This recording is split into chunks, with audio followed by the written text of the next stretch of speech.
കഴിഞ്ഞ ക്ലാസ്സിൽ നമ്മൾ എങ്ങനെ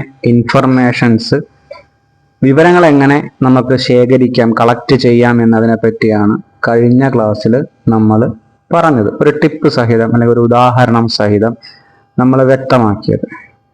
നമ്മുടെ മേഖല എന്ന് പറയുന്ന മൊബൈൽ ഫോൺ സർവീസിംഗ്. നമുക്കറിയാം ഇലക്ട്രോണിക്സ് മേഖലയാണ്. ഇലക്ട്രോണിക്സ് മേഖലയുടെ ഏറ്റവും അടിസ്ഥാന ഘടകം എന്താണ്? കറണ്ടാണ്.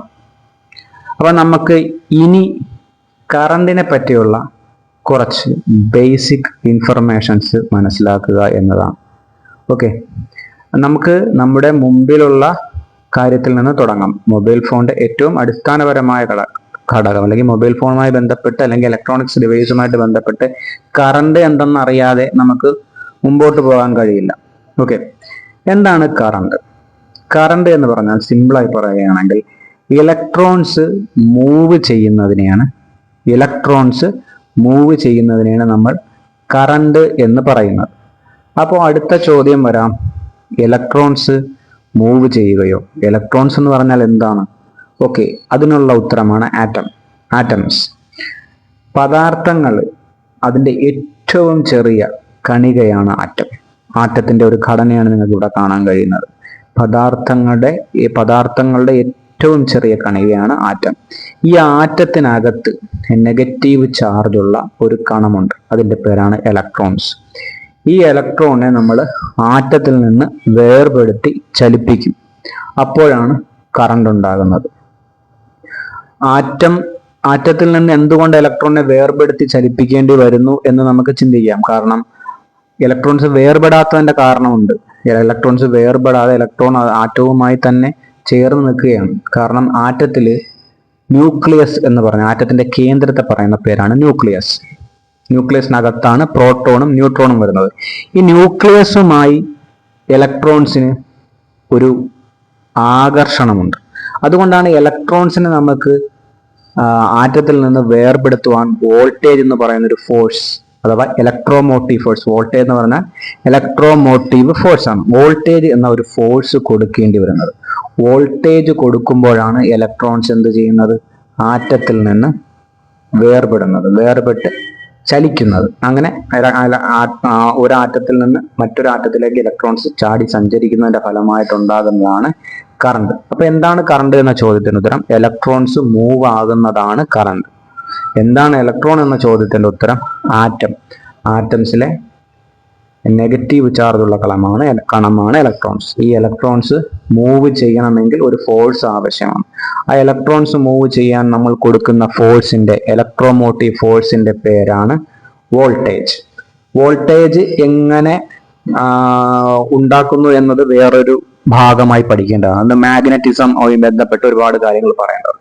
തൽക്കാലം നമ്മളത് ഈ സെക്ഷനിൽ എടുക്കുന്നില്ല. നമുക്കത് പഠിക്കേണ്ടതുണ്ടോ എന്ന് ചോദിച്ചാൽ ഉറപ്പായും നമ്മൾ നമ്മുടെ അറിവ് വർദ്ധിപ്പിച്ചുകൊണ്ടേയിരിക്കണം, വിപുലപ്പെടുത്തിക്കൊണ്ടേയിരിക്കണം. അത് മനസ്സിലാക്കേണ്ടതുണ്ട്. പക്ഷെ നമുക്ക് തൽക്കാലം വോൾട്ടേജ് എങ്ങനെ നിർമ്മിക്കുന്നു എന്നതിനെപ്പറ്റി, വോൾട്ടേജ് എങ്ങനെ വരുന്നു എന്നതിനെപ്പറ്റി തൽക്കാലം നമ്മൾ ഇവിടെ എടുക്കുന്നില്ല. എന്തായാലും കറണ്ടിന്റെ ഉത്തരം ഇലക്ട്രോൺസ് മൂവ് ചെയ്യുന്നതാണ്. ഇലക്ട്രോൺസ് മൂവ് ചെയ്യുന്നത് എങ്ങനെയാണെന്ന് ചോദിച്ചാൽ ഒരു ഫോഴ്സ് അതിന് കിട്ടുന്നതുകൊണ്ടാണ്. അത് വോൾട്ടേജ് ആണ് ആ ഫോഴ്സ്. ആ ഇലക്ട്രോൺസ് എന്താണെന്ന് ചോദിച്ചാൽ ആറ്റത്തിലെ നെഗറ്റീവ് ചാർജുള്ള കണം. ഈ നെഗറ്റീവ് ചാർജുള്ള കണമായ ഇലക്ട്രോൺസ് എന്തുകൊണ്ടാണ് സാധാരണഗതിയിൽ ആറ്റത്തിൽ നിന്ന് മൂവ് ചെയ്യാത്തതെന്ന് ചോദിച്ചാൽ ആറ്റത്തിലെ ന്യൂക്ലിയസുമായ ഇലക്ട്രോൺസിന് ഒരു ആകർഷണമുണ്ട്. ഈ ആകർഷണത്തിൽ നിന്ന് വേർപെടുത്തിയാലേ അത് മൂവ് ചെയ്യത്തുള്ളൂ. അങ്ങനെ വേർപെടുത്താൻ കൊടുക്കുന്ന ഫോഴ്സിന്റെ പേരാണ് വോൾട്ടേജ്. നിങ്ങൾ AC കറണ്ട്, DC കറണ്ട് എന്നെല്ലാം കേട്ടിട്ടുണ്ടാവും. AC എന്ന് പറഞ്ഞു കഴിഞ്ഞാൽ കറണ്ടാണ് ആൾട്ടർനേറ്റിംഗ് കറണ്ട്. DC എന്ന് പറഞ്ഞാൽ ഡയറക്റ്റ് കറണ്ട്.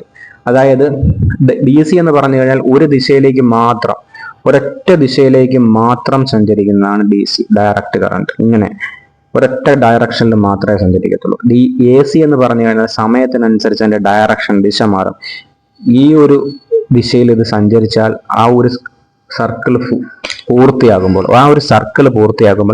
അത് അതിന്റെ വിപരീത ഡയറക്ഷനിൽ സഞ്ചരിക്കും. അതുകൊണ്ടാണ് അതിനെ ആൾട്ടർനേറ്റിംഗ് കറണ്ട് AC എന്ന് പറയുന്നത്. അതായത് ഇലക്ട്രോൺസിന്റെ മൂവിങ് ഒരൊറ്റ ഡയറക്ഷനിൽ മാത്രമാണെങ്കിൽ അതിനെ DC എന്നും, ഈ ഡയറക്ഷനിലേക്ക് മൂവ് ചെയ്യുകയാണെങ്കിൽ അതിനെ നമ്മൾ AC എന്നും പറയും.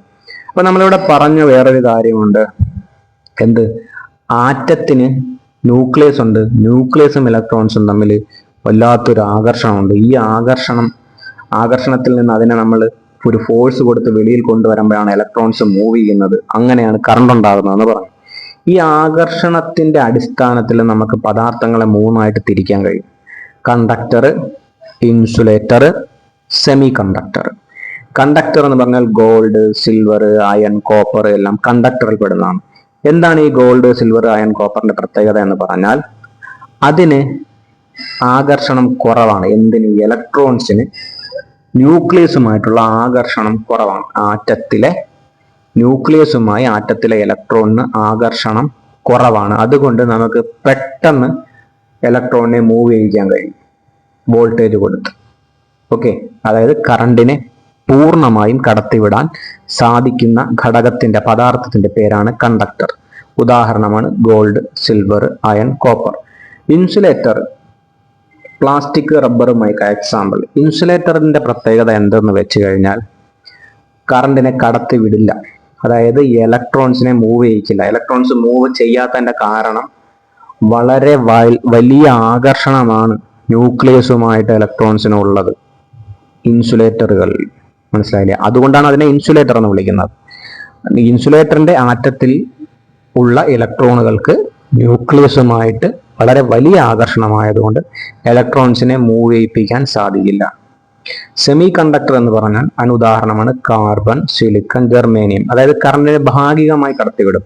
കണ്ടക്ടർ കറണ്ടിനെ കടത്തി വിടും, പൂർണ്ണമായി കടത്തിവിടും. ഇൻസുലേറ്റർ കറണ്ടിനെ കടത്തി വിടില്ല. സെമി കണ്ടക്ടർ ഭാഗികമായി കടത്തിവിടും. അതായത് കണ്ടക്ടറിനെ അപേക്ഷിച്ച് സെമി കണ്ടക്ടറിലെ ആറ്റത്തിലെ ന്യൂക്ലിയസിന് ഇലക്ട്രോണുമായിട്ട് ആകർഷണം കൂടുതലാണ്. എന്തിന്? കണ്ടക്ടറിനെ അപേക്ഷിച്ച് ആകർഷണം കൂടുതലാണ്. പക്ഷേ ഇൻസുലേറ്ററിനെ അപേക്ഷിച്ച് ആകർഷണം കുറവാണ്. അതായത് ഭാഗികമായി കറണ്ടിനെ കടത്തിവിടും സെമി കണ്ടക്ടറിന് ഉദാഹരണമാണ് കാർബൺ, സിലിക്കൺ, ജെർമേനിയം. ഇതിൽ ശ്രദ്ധിക്കേണ്ട കാര്യം, നമ്മൾക്ക് ഇലക്ട്രോണിക് കമ്പോണൻസുകളെ പറ്റി അറിയാം. റെസിസ്റ്റർ അല്ലെ, കാർബൺ ഉപയോഗിച്ചിട്ടാണ് റെസിസ്റ്റർ നിർമ്മിക്കുന്നത്. സിലിക്കൺ, ജെർമേനിയം ഇത് രണ്ടും യൂസ് ചെയ്തിട്ടാണ് ഡയോഡ്, ട്രാൻസിസ്റ്റർ മുതലായവ നിർമ്മിക്കുന്നത്. കാർബൺ എന്ന് പറയുന്നത് ഫിക്സഡ് റെസിസ്റ്റർ നിർമ്മിക്കാൻ ഉപയോഗിക്കുന്നത് കാർബൺ എന്ന് പറയുന്ന സെമി കണ്ടക്ടറാണ്. സിലിക്കൺ, ജെർമേനിയം മുതലായവ ഡയോഡ്, ട്രാൻസിസ്റ്റർ മുതലായവ നിർമ്മിക്കാൻ ഉപയോഗിക്കുന്നതാണ്.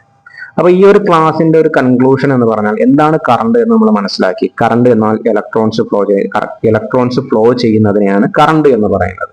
ഈ കറണ്ട് എന്ന് പറയുന്നത് ഉണ്ടാകണമെങ്കിൽ ഒരു വോൾട്ടേജ് നമ്മൾ അപ്ലൈ ചെയ്യും. ആ വോൾട്ടേജ് അപ്ലൈ ചെയ്യുന്നതിന്റെ ഫലമായിട്ട് ഇലക്ട്രോൺസ് മൂവ് ചെയ്യും. അങ്ങനെ ഇലക്ട്രോൺസ് മൂവ് ചെയ്തുണ്ടാകുന്നതാണ് കറണ്ട്. ഈ ഇലക്ട്രോൺസ് എന്താണെന്ന് പറഞ്ഞാൽ ആറ്റത്തിലെ നെഗറ്റീവ് ചാർജ് ഉള്ള കണം. AC രണ്ട് ടൈപ്പ് കറണ്ടാണ്, AC ആൻഡ് DC. AC എന്ന് പറഞ്ഞാൽ സമയത്തിനനുസരിച്ച് അതിന്റെ ഡയറക്ഷനിൽ വ്യത്യാസം വരും. ഇരു ഡയറക്ഷനിലേക്കും ഇലക്ട്രോൺസ് മൂവ് ചെയ്യുന്നതിനാണ് AC അൾട്ടർനേറ്റിംഗ് കറണ്ട് എന്ന് പറയുന്നത്. ഡയറക്റ്റ് കറണ്ട് എന്ന് പറഞ്ഞാൽ ഒരൊറ്റ ദിശയിലേക്ക് മാത്രം സഞ്ചരിക്കുന്നത്. Conductor, insulator, semi conductor. അതായത് നമ്മൾ പറഞ്ഞു ആ ആറ്റത്തിന്റെ ന്യൂക്ലിയസുമായിട്ട് ഇലക്ട്രോൺസിനുള്ള ആകർഷണത്തിന്റെ അടിസ്ഥാനത്തിൽ 3 രീതിയിലാണ് പദാർത്ഥങ്ങൾ വരുന്നത്. ഒന്ന് conductor, insulator, semi conductor.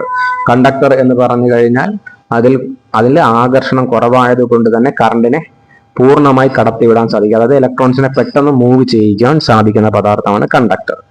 Insulator ആകർഷണം കൂടുതലായതുകൊണ്ട് നമുക്ക് ഇലക്ട്രോൺസിനെ മൂവ് ചെയ്യിപ്പിക്കാൻ സാധിക്കില്ല. സെമി കണ്ടക്ടർ ഒരു ഭാഗികമായ ആകർഷണമായതുകൊണ്ട് നമുക്ക് കറണ്ടിനെ ഭാഗികമായി കടത്തിവിടാൻ പറ്റും. അതായത് ഇലക്ട്രോൺസ് വിചാരിച്ച അളവിൽ ഒഴുകത്തില്ല, ഒരു ഭാഗികമായി മാത്രം ഇലക്ട്രോൺസ് ഒഴുകും. അതാണ് സെമി കണ്ടക്ടർ. അതിന് സെമി കണ്ടക്ടറിന് ഉദാഹരണമാണ് കാർബൺ, സിലിക്കൺ, ജെർമേനിയം മുതലായവ. ഓക്കെ, ഇതാണ് കറണ്ടിനെ പറ്റിയുള്ള കുറച്ച് ബേസിക് ഇൻഫർമേഷൻസ്. ഇനി നമുക്ക് അടുത്ത ക്ലാസ് കമ്പോണൻസുകളിലേക്ക് കടക്കേണ്ടതുണ്ട്. കമ്പോണൻസുകളാണ് നമ്മുടെ അടുത്ത ക്ലാസ്. റെസിസ്റ്റർ, കപ്പാസിറ്റർ, കോയില്, ഡയോഡ്, ട്രാൻസിസ്റ്ററുകളെ പറ്റിയുള്ള ക്ലാസ്സുകളാണ് ഇനി വരും ക്ലാസ്സുകൾ. അതിൽ ഡീറ്റെയിൽ ആയിട്ട് കാര്യങ്ങൾ ശ്രദ്ധിച്ച് കേൾക്കുക. എന്നിട്ട് ഇൻഫർമേഷൻസ് എടുത്തുകൊണ്ടേയിരിക്കുക. നമുക്കിതിൽ നമ്മൾ ഈ പഠിക്കുന്ന പല കാര്യങ്ങളും കൂടുതൽ ഡീപ്പായിട്ട് നമുക്ക് അറിയേണ്ടതുണ്ട്. ആദ്യം ഞാൻ മുമ്പ് പറഞ്ഞതുപോലെ നമ്മുടെ കണ്ണിൽ കാണുന്നത് നമ്മൾ ആദ്യം എടുക്കുന്നു, അതിൽ നിന്ന് നമ്മൾ കുറച്ച് മനസ്സിലാക്കുന്നു, പിന്നെ നമ്മൾക്ക് കിട്ടുന്ന കാര്യങ്ങൾ അനുസരിച്ച് നമ്മൾ കാര്യങ്ങളുടെ അറിവിന്റെ അളവ് നമ്മൾ വർദ്ധിപ്പിക്കും.